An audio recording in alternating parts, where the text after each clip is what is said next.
guys, welcome back to Welcome Home Custom. Today we are going to learn how to assemble our hummingbird.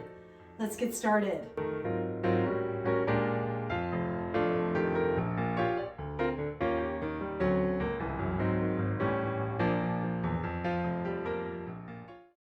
Okay, so we already went over the DIY portion of the hummingbird in another video. So what we're going to go over today is the larger showstopper size. First and foremost, always check the instructions. It's going to give you colors on what you should do for each action, whether it's cut, score, or ignore. It's going to give you a definition of what the files mean. It will give you recommended supplies, or at least what I used. And then it's going to show you an example of what the files look like. Now we will go over that in just a second, but I just wanted to make sure I called out, look at the instructions.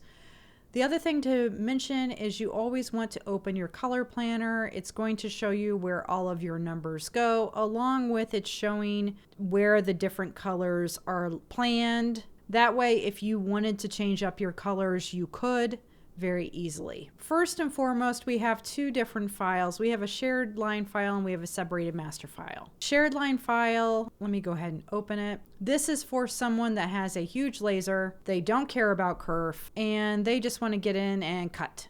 It is a straight line cut. None of the shapes are joined.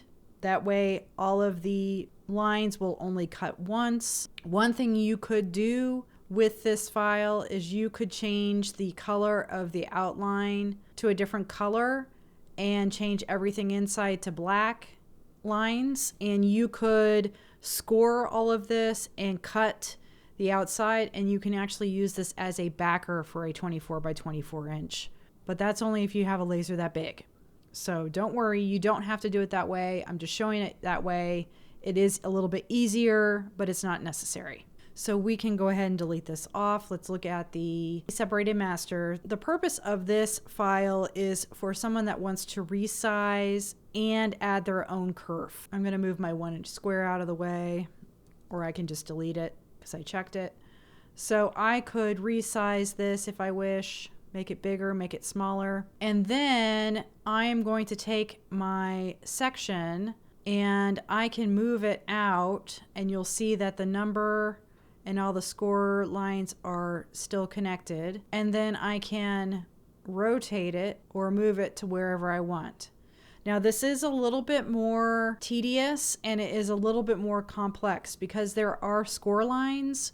We now would need to flip it, and we're going to need to ungroup, and we would need to move our number out of the way. And again, this is only for someone that wants to resize it and then sort all their pieces and then add their own kerf. Anything that's scored, you're going to need to mirror and move the number out of the way. Okay, so let's get to the easiest file. And I'm going to say File, Import, and we're going to go to the Cut by Color files. So there's kerf and there's no kerf. No kerf means I did not do any sort of offset or allowance to adjust for kerf. Kerf is the material removed by your laser, so it will make pieces fit a little bit looser if you do not adjust for it. The no kerf is for users that are a little bit more advanced. They know the kerf of their machine and they want to apply their own. Kerf, I have added a gentle 0.002 inch offset to every piece. You will notice that we have got some that say scored, and then we have some that don't say anything. The scored are the pieces that have score lines. They are not mirrored. You're going to want to cut them with the good side face up in your laser. And again, this is laid out in the instructions. Anytime it's scored and the numbers are off to the side, good side face up in your laser. If we look at this one, it is not scored, and you'll notice that the numbers are on top of the piece. That means that your good side of your wood is face down in your laser. I recommend masking your wood to protect from flashback, and you cut your piece. And I also, you'll see that I've got a couple that I used hardwood for. I used a purple heart and I used a paddock. You do not have to use these. You could stain your woods.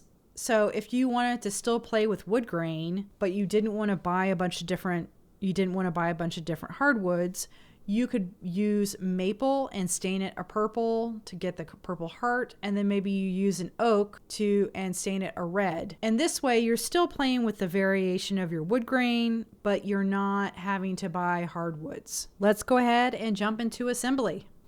So first thing we're going to want to do is have our 24 by 24 inch backer cut. I cut mine in my laser and I scored the numbers onto the backer. I am going to have my glue ready. I have masking tape that I'm going to use. And I'm going to sort all my pieces in piles 1 through 10, 10 through 20, 21 through 30, etc.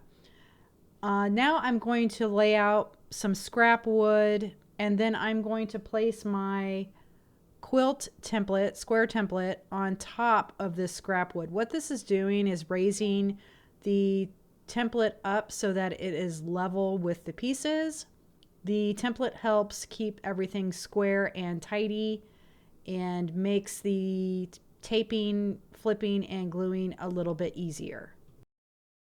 Next, I'm going to start grabbing my piles of 10 and working through all of the numbers, getting them placed. You will notice that when you look at the number, it should be right side up. And what I mean by that is if you've got the piece flipped over and you can see the number exposed, you should be able to read it legibly and then just flip it over to the left or right. You do not want to rotate the piece. That means it's probably not positioned the correct way. I actually hand nest all of these pieces to follow wood grain so that the wood grain complements the design. So I ended up giving this to my mom for Christmas, but I also made a second version with this fun iridescent flex from Smoky Hill. And I applied it to an oak, so I still had wood grain that would show through, but it had this really pretty iridescent quality. So this is just me saying don't be afraid to try different materials. Now that all of our pieces are in place, we can start pulling the pieces together and taping them.